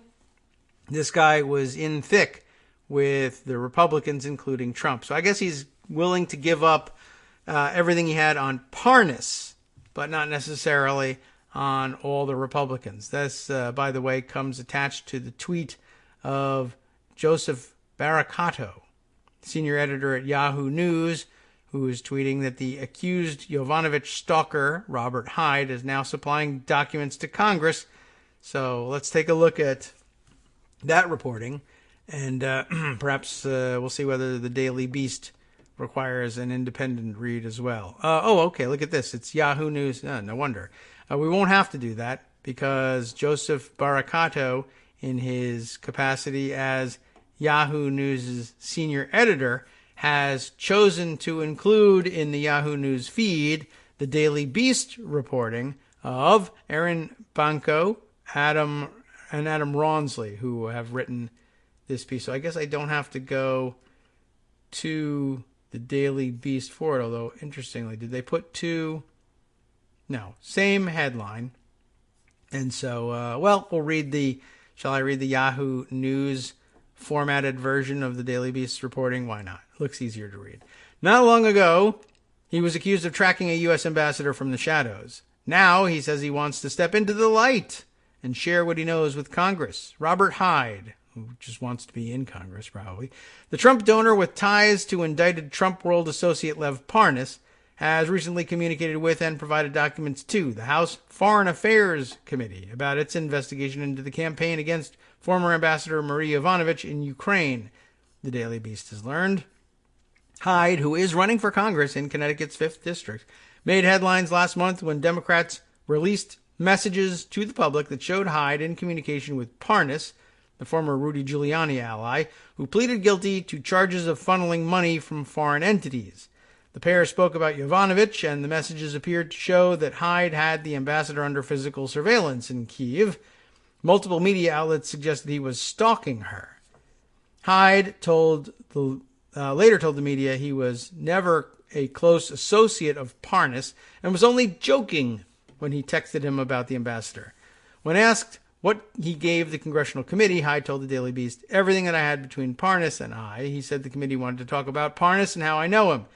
"You should look into Parnas. Bad man," Hyde added. Hyde said he'd spoken to the House committee several times to aid in its investigation. Chairman Representative Elliot Engel of New York said on January 15th that his committee would investigate the Hyde-Parnas text messages, saying in a statement that they were profoundly alarming. Democrats on Capitol Hill have been probing Yovanovitch's ouster for several months, and aides say they see the committee's work as more crucial now than ever following President Donald Trump's acquittal in the Senate. Engel has previously said that it was former National Security Advisor John Bolton who, unprompted, suggested he and the committee look into Yovanovitch's situation in Ukraine. Yes, I recall that happening. The House Foreign Affairs Committee declined to comment for this story. Yovanovitch recently announced that she was leaving the State Department. In an op-ed in the Washington Post, the former ambassador said she and other Trump administration officials spoke to House impeachment investigators because it is the American way to speak up about wrongdoing. During her time in Kyiv, Yovanovitch faced an onslaught of attacks from Giuliani and his associates, propagated, at least in part, in articles published by John Solomon, the discredited columnist formerly with The Hill. Hyde's text messages showed that the congressional candidate was in touch with Parnas, one of the individuals who worked with Giuliani to oust Yovanovitch in the weeks leading up to her removal. Hyde referred to the ambassador as a bitch. In another text, he wrote, "She talked to 3 people. Her phone is off. Her computer is off." That's not why she's a bitch, but there's probably no reason why he believed that. He just heard she was a bad person, and she heard that because there were some people who wanted her out of the way in order to make business deals and corruption work better for them. He just bought into that, and so therefore the stalking began. Since Hyde's text messages were dispersed publicly, the congressional candidate and Parnas have tried to distance themselves from each other, and now it appears Hyde, who has interacted with major Trump world figures such as Donald Trump Jr. and Donald Trump, Roger Stone, and here we are, President Trump himself, Roger Stone, there we go, just sort of throwing that out there to make a connection to our previous story. He's now attempting to put a stop to individuals he claims are defaming him. Others have previously filed restraining orders against Hyde for harassment and stalking, but acting as his own attorney, Hyde this week filed court documents requesting multiple restraining orders and small civil claims against individuals he says are spreading false information about him and his family.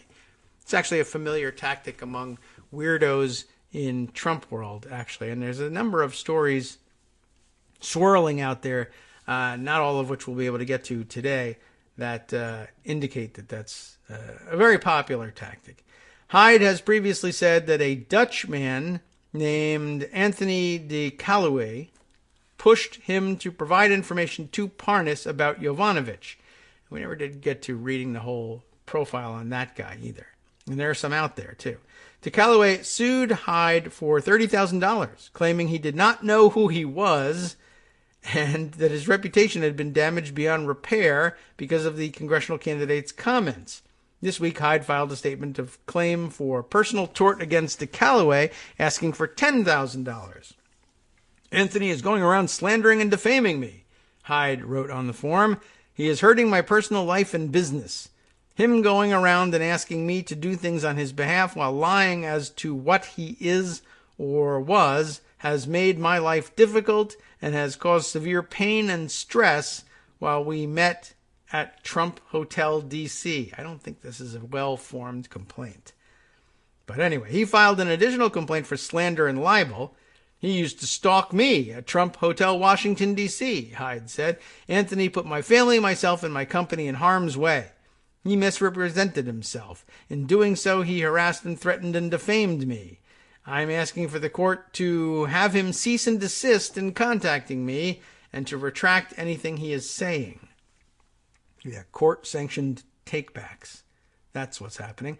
"My client had a friendship with Rob, and there was never a time that he meant to mislead him during their friendship," a spokesperson for de Callaway said. "Anthony has stated that their text exchange was an extension of playful banter that they regularly exchanged during their friendship.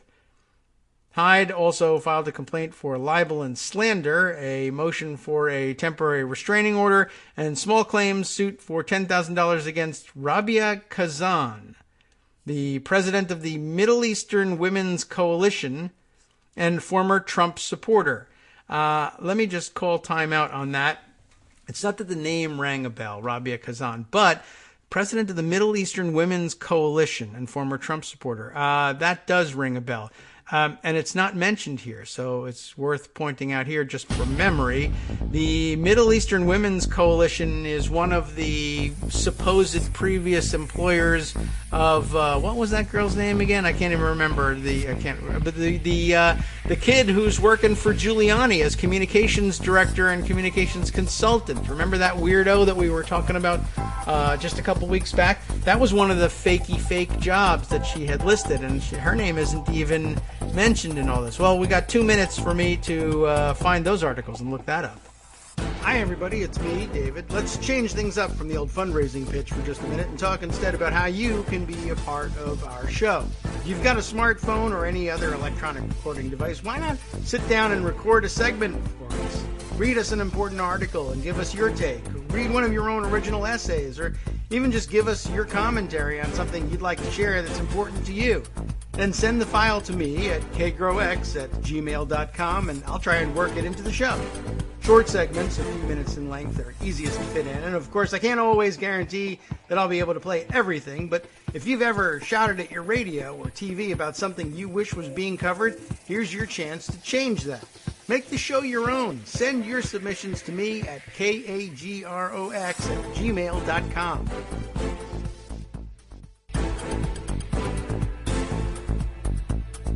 Welcome back now to the Kagro in the Morning Show here on Netroots Radio. Yes, I thought I remembered this correctly. Now, I don't know if we ever read this Politico article, but I just looked it up. So the name of the wacko kid who ended up working for Giuliani so closely was, remember, Christiane Allen.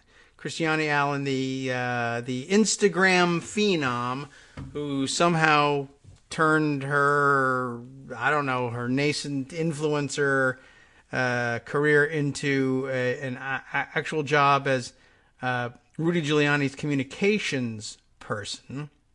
And that comes up just because I was, like I said, reading through the Daily Beast's reporting on Robert Hyde and what he's up to. So let me finish the Robert Hyde article before I move on to exactly what I was talking about here. Hyde filed a complaint for libel and slander. It's another one. Ready? So this one goes against Rabia Kazan, the president of the Middle Eastern Women's Coalition and a former Trump supporter. Former? Is that right?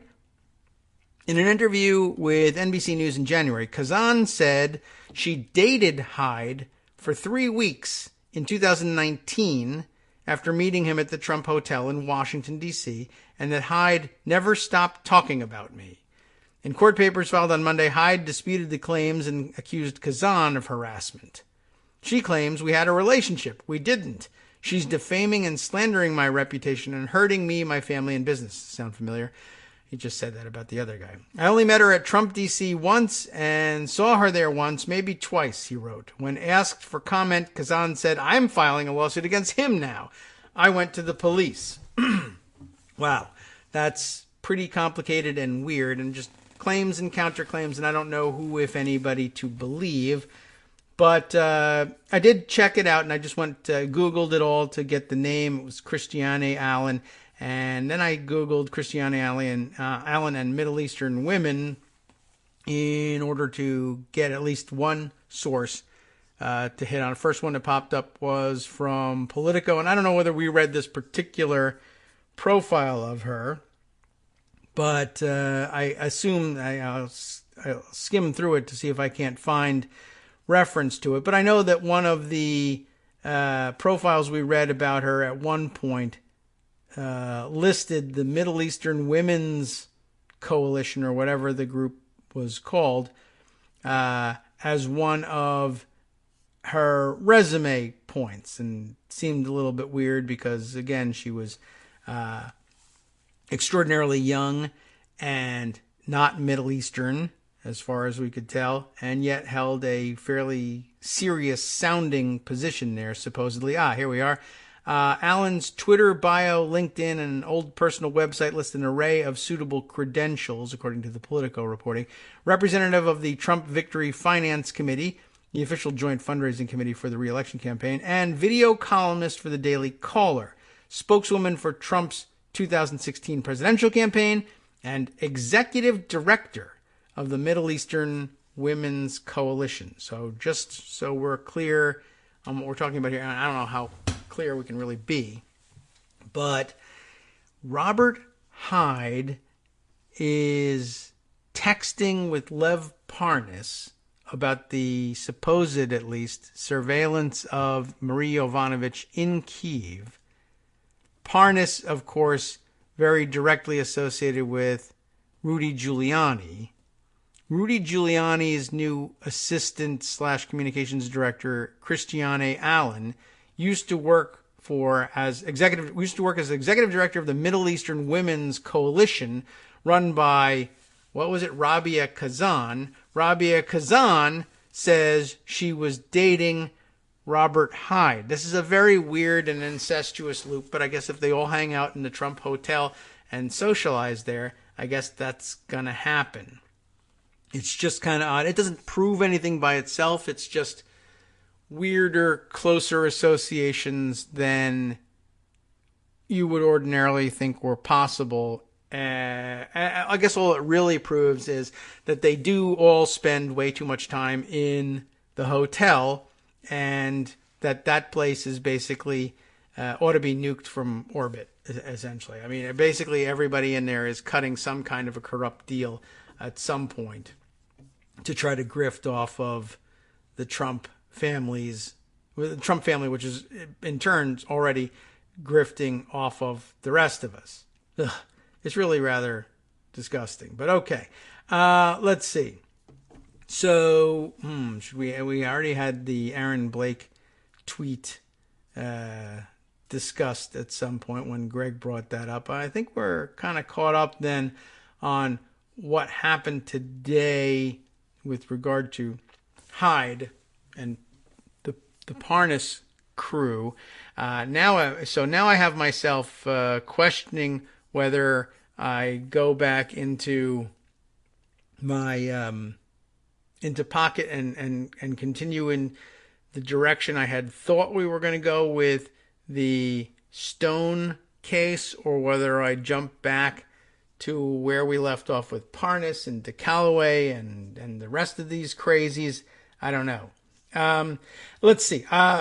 Maybe we'll just kind of have to do a sampling. Maybe I may have to just do some more reading to put something together that's that I can tell ahead of time before I do it is more coherent with the Parnas and Hyde angle on the story. Though it is interesting. I'd love to check back in on what's happening there, because you'd think it would be a hot topic again.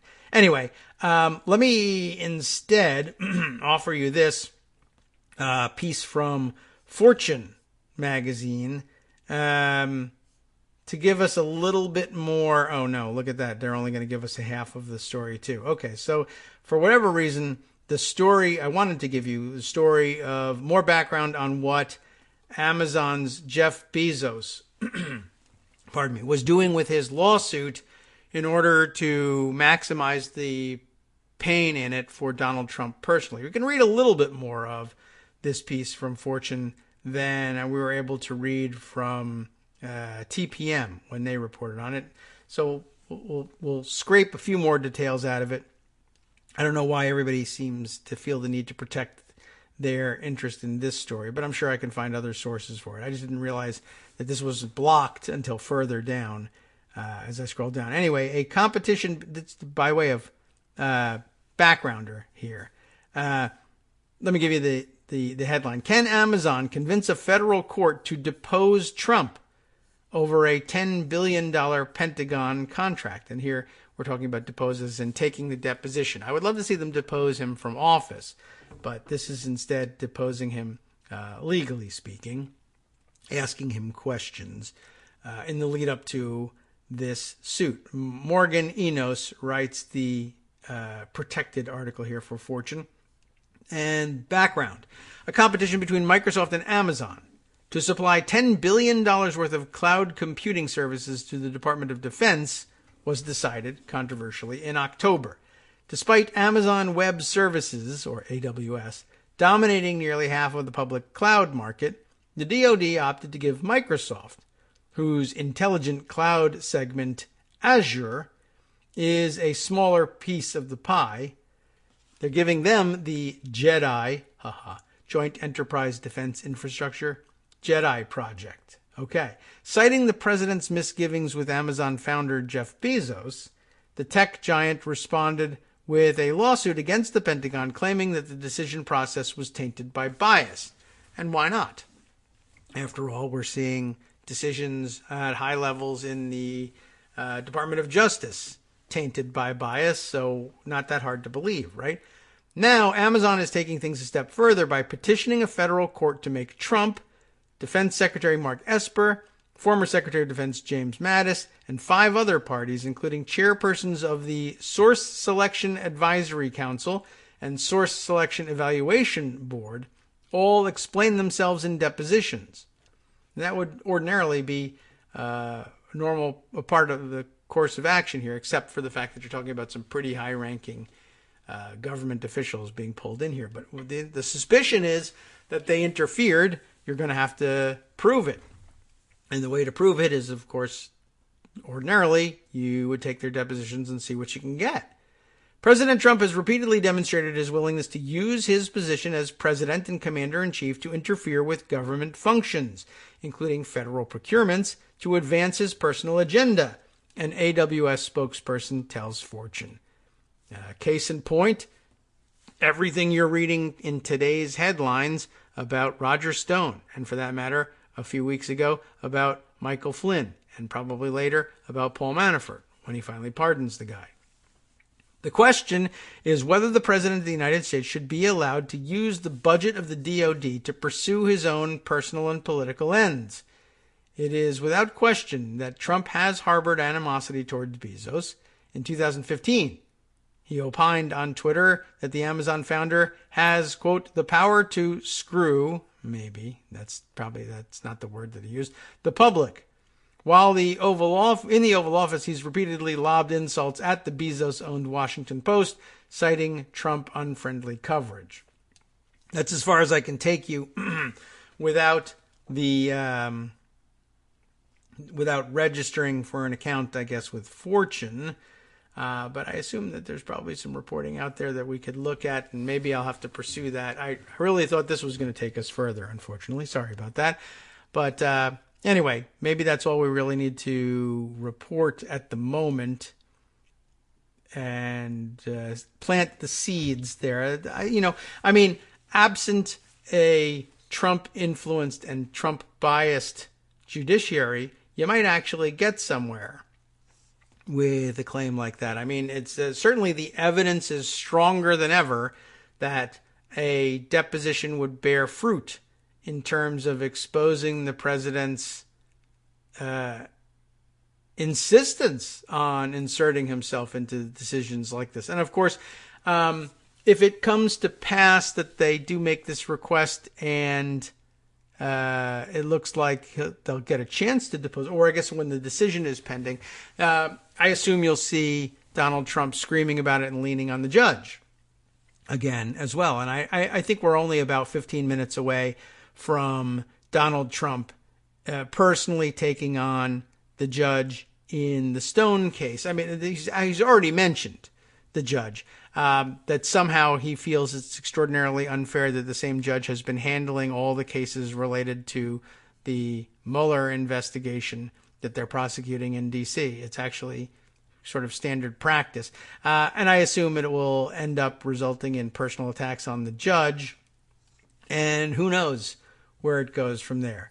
Let's see. But also I guess one of the things I wanted to add into the ongoing analysis of the Stone case. There's just basically not only a number of articles, but a lot of tweets and offhand comments trying to offer some context from it. I took this one from Renato Mariotti, who frequently comments on Twitter and is widely shared. Trump has also rescinded the nomination of Jesse Liu, a respected prosecutor who oversaw the investigation of former FBI Director Andrew McCabe.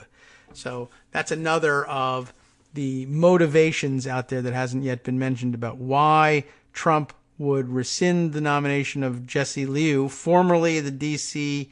U.S. attorney, who resigned in anticipation of getting this Treasury job. Why drop the nomination for the Treasury job? One motivation is to keep her from showing up at confirmation testimony and being asked by Senate Democrats what happened in the Stone case. And two, it could likewise be Trump angry with Liu for her decision not to prosecute McCabe, whom Trump had publicly attacked, and that may factor into Trump's decision, Mariotti says, to rescind her nomination. So that's another factor to think about as well. Let's see. NBC News laying or giving us a good survey of the lay of the land at the moment with this piece titled, Barr Takes Control of Legal Matters of Interest to Trump, including Stone Sentencing. So I don't know whether this is an attempt by Barr to try and deflect. I mean, I know what he's doing, but is he also interested? It's up in the air. I haven't decided whether Barr is interested in deflecting heat from Trump and say prosecute/impeach me first. That won't work either. But keep the heat off of Trump, or whether Trump really wants it. Anyway, Attorney General William Barr's intervention in Roger Stone's case wasn't the first time senior political appointees reached into a case involving an ex-Trump aide, officials say. This is the reporting of Carol Lee, Ken Delanian, and Peter Alexander. Laying these facts out, the U.S. attorney, who had presided over an inconclusive criminal investigation into former acting FBI Director Andrew McCabe, was abruptly removed from the job last month in one of several recent moves by Attorney General William Barr to take control of legal matters of personal interest to President Donald Trump, according to multiple people familiar with the matter. I had understood that Liu had resigned in anticipation of this job, but it is worth pointing out, and it did strike me at the time that I read it the first time, that's not really usually how things go. People usually stay in the job that they're in until they're confirmed to the next job for just these reasons. So yeah, maybe a little more likely that she was pushed out and that they might have eased the transition by also promising this other lower profile job, but that got rescinded too. Anyway, a person familiar with the matter confirmed to NBC News that Trump has rescinded the nomination of Jesse Liu, it's Liu, in case I'm pronouncing it wrong, who had been the U.S. Attorney for Washington, D.C., for a job as Undersecretary at the Treasury Department. Liu also supervised the case against Trump associate Roger Stone. On Tuesday, all 4 line prosecutors withdrew from the case, and one quit the Justice Department altogether, after Barr and his top aides intervened to reverse a stiff sentencing recommendation of up to 9 years in prison that the line prosecutors had filed with the court on Monday. Liu left before the sentencing recommendation was made. But that wasn't the first time senior political appointees had reached into a case involving a former Trump aide, officials told NBC News. Senior officials at the Justice Department also intervened last month to help change the government's sentencing recommendation for Trump's former national security advisor, Michael Flynn, who pleaded guilty to lying to the FBI. While the prosecutors had once recommended up to 6 months in jail, their latest filing now says they believe probation would be appropriate. That will ruin the whole lock him up chant. See? The new filing came the same day Liu was removed from her job, to be replaced the next day by a former prosecutor selected by Barr. Liu had been overseeing the criminal investigation into McCabe, who was accused by the department's inspector general of lying to investigators. McCabe has not been charged, despite calls by Trump for him to go to prison. The resignations and the unusual moves by Barr come as Trump has sought revenge against government officials who testified after congressional Democrats subpoenaed them in their impeachment investigation. In the days since the Senate acquitted him, Trump has fired his ambassador to the European Union, a political supporter whom he nominated, and had other officials moved out of the White House. This signals to me that there has been a political infestation, NBC News legal analyst Chuck Rosenberg, a former U.S. attorney in Virginia, said on MSNBC, and that is the single most dangerous thing you can do to the Department of Justice. In the Stone case, a new filing Tuesday said the previous recommendation, quote, does not accurately reflect the Department of Justice's position on what would be a reasonable sentence in this matter. A 9-year sentence, quote, could be considered excessive and unwarranted under the circumstances, the filing says, declining to recommend a specific term and instead asking the judge to consider an appropriate sentence. I've never seen this happen ever, said Gregory Bauer, a former U.S. attorney for Nevada and senior FBI official. I'd be shocked if the judge didn't order the U.S. attorney to come into court to explain it. Earlier Wednesday morning, Trump appeared to praise Barr for intervening in the Stone case, which was an offshoot of former special counsel Robert Mueller's Russia probe. He claimed without evidence that the case was improper and tainted and that Mueller had lied to Congress. Of course, we read that was the congratulations to attorney Bill Barr quote, not, and or tweet, depending on which direction you want to go. Barr named Timothy Shea as interim U.S. attorney for Washington on January 30th. His announcement noted that it's the largest U.S. attorney's office in the country and highlighted Shea's reputation as a fair prosecutor. It didn't mention that Liu had been unceremoniously pushed out. Liu had been picked for a job in the Treasury Department, and normally she would have remained a U.S. attorney until the Senate voted on her nomination, current and former officials said. Trump has now rescinded that nomination to be undersecretary as well. That was undersecretary for terrorism and financial crimes, by the way. The revocation of the nomination was first reported by Axios. The change in the Flynn sentencing recommendation coming in the midst of Trump's impeachment trial got less attention than it might have. On January 7th, after Flynn moved to withdraw his guilty plea, prosecutors in the case recommended a sentence that included possible jail time, which is what you would normally see if you're going to withdraw your guilty plea. They're going to punish you for that. Their original recommendation was probation, given that Flynn had cooperated in Mueller's Russia investigation. But people familiar with the matter said senior Justice Department officials pressured prosecutors to reverse course. On January 29th, the government filed a new document with the court saying a sentence of probation was reasonable. The next day, Barr announced the appointment of Shea, the former federal prosecutor. The announcement Tuesday that the government would seek a lighter sentence for Stone came just hours after Trump called the recommendation horrible and very unfair. Cannot allow this miscarriage of justice, he wrote on Twitter. Justice Department spokeswoman Carrie Kupech, remember her, told NBC News that Barr had no contact with the White House. Duh, he did. And that the decision to change the sentencing recommendation was made before the Trump tweet. Probably not. That hasn't stopped critics for questioning Barr's decision to step into a case involving a longtime friend of Trump's.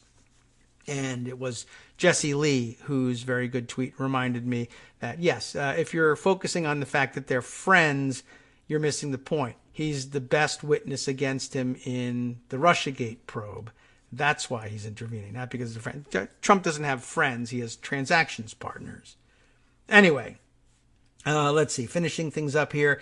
That hasn't stopped critics from questioning Barr's decision to step into a case involving a longtime friend of Trump's who was convicted of lying to Congress for the express purpose, prosecutors made it clear at the trial, of protecting the president, which, if you read the Federalist Papers, is like a huge no-no, and the very reason that the impeachment clause exists. David Laufman, a former counterintelligence chief for the Justice Department, on Twitter called it a shocking, crammed-down political intervention in the criminal justice process. We are now truly at a break glass in case of fire moment for the Justice Department. The narrative that's been developing for a long time now is that all these prosecutions of people connected to the president are the product of a hoax or a witch hunt, Brower said. The president appears to be acting on that belief. And I don't know if he ever really believed it necessarily. So with the Flynn case, again, just to recap that one, what you're really looking at there is Flynn agrees to plead guilty in exchange for a recommendation of a lighter sentence. He then reneges on the deal, withdrawing his guilty plea, And so the prosecutors say, well, if you're going to withdraw the guilty plea, then our deal about recommending a lighter sentence is off, and so we therefore recommend a harsher sentence. But at some point, and for some reason, the higher-ups in the Justice Department step in and say, no, we had a deal, true, that he would get a lighter sentence if he pled guilty, but he did plead guilty, so we have to have the lighter sentence. Well, he's rescinding his guilty plea, though. Why should we keep up our end of the bargain if he isn't keeping up his end of the bargain? And the answer is, we've got to make great deals. He reneged on his part of the bargain, but you should keep your part of the bargain. Give him probation. Recommend probation instead of jail time, even though he's no longer cooperating. That probably strikes you as odd, and that's because it is odd. It's odd and wrong, and that absolutely should not be the case, but it is. Because reasons, even though nobody talked to anybody and it's all on the up and up, and he has an absolute right to do it anyway, even if he didn't do it after all. Okay. It was Andrew Prokop who had reported for Vox that Liu, I guess, was scheduled to testify in her confirmation hearing later this week. So it now appears, of course, the nomination's been rescinded, so that ain't happening. And that ain't all either, by the way. There's so much to get to.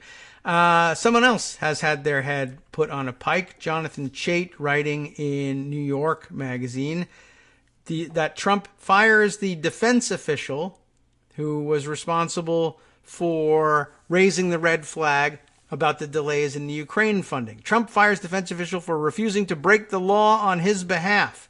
And of course, you know that the Vindmans have been unceremoniously dumped as well. Trump tweeting yesterday, or not tweeting, but caught on video.